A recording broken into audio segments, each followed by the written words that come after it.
قابل احترام صدر محترم اور معزز علماء کرام اور میرے عزیز ساتھیوں،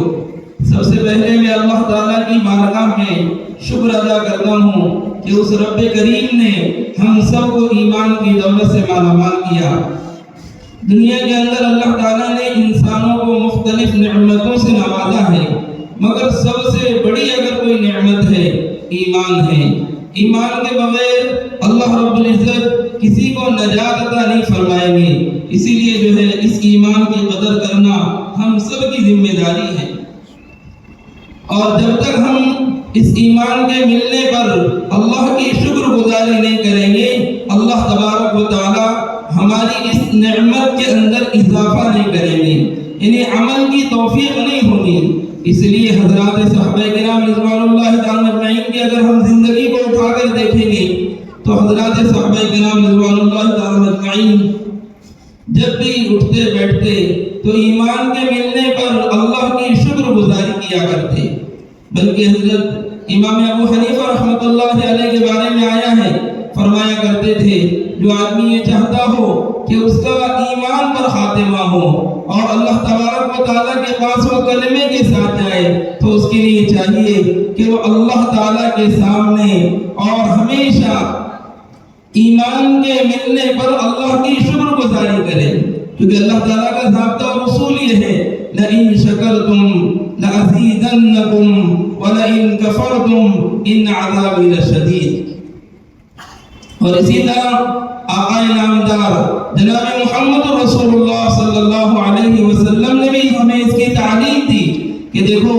ایمان بہت بڑی دولت ہے، اس لیے اس نعمت کے ملنے پر تم اٹھتے بیٹھتے کھاتے پیتے ہر حال میں اللہ کی شکر گزاری کرو۔ اس لیے ہم دیکھتے ہیں کہ اللہ کے نبی صلی اللہ علیہ وسلم نے جو مسنون اعمال بتلائے ہیں ان میں سے ایک عمل یہ ہے کہ آدمی جب کھانے سے فارغ ہو تو دعا پڑھنے کا حکم دیا گیا، الحمدللہ الذی اطعمنا وسقانا وجعلنا مسلمین، یعنی اسلام کے ملنے پر اللہ کی شکر گزاری کرے۔ اور ایمان کے بعد اگر کوئی دوسری نعمت ہے تو وہ علم کی دولت ہے۔ آدمی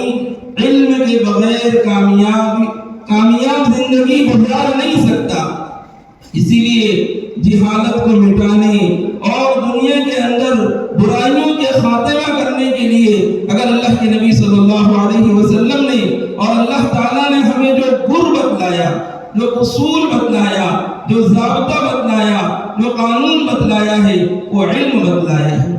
علم کے بغیر ہم اس دنیا کے اندر برائیوں کو مٹا نہیں سکتے ہیں۔ اسی لیے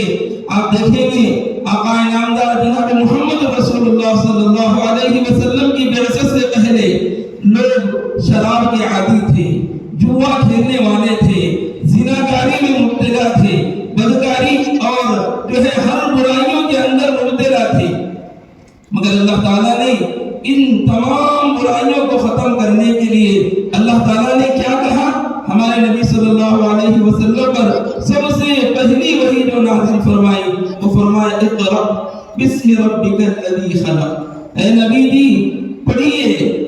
یعنی امت کو تعلیم حاصل کرنے کا حکم دیا ہے۔ اس لیے ہمارے اکابرین کہتے ہیں کہ اگر آپ کو اللہ تعالیٰ نے معاشی اعتبار سے کمزور بنایا ہے، آپ کے پاس اتنا پیسہ نہ ہو، اتنا روپیہ نہ ہو کہ آپ اپنے بچوں کو تعلیم دیتے ہوئے بچوں کی پرورش کر سکے، تو ہمارے اکابرین کہتے ہیں کہ 2 وقت کھانے کے بجائے 1 وقت ہی کھایا کرو،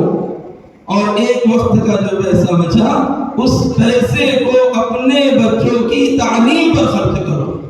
جب تعلیم پر خرچ کرو گے تو ایک وقت آئے گا کہ تمہارا بچہ اس دنیا کے اندر چمکتا ہوا ستارہ بنے گا۔ اسی مشن کو لے کر رابطہ مکاتب کے اراکین یہ چاہتے ہیں کہ ہمارے اپنے اس علاقے کے اندر، ہمارے اپنے اس شہر کے اندر علم کی لہر دوڑ جائے، دینی علم بھی ہو، دنیاوی علم بھی ہو۔ اسی مقاصد کے پیش نظر بہت غور و فکر کرنے کے بعد، بہت مشورے کرنے کے بعد اس نتیجے پر پہنچے ہیں کہ ہمیں ایک ایسا ادارہ، ایک ایسا جو ہے ہمیں ایک ایسا اقامتی ادارہ ہے، غیر اقامتی ادارہ قائم کرنے کی ضرورت ہے جہاں پر دینی اور دنیاوی دونوں تعلیم ہوتی ہو. کیونکہ دیکھو آج لوگوں کی سوچ بدل رہی ہے،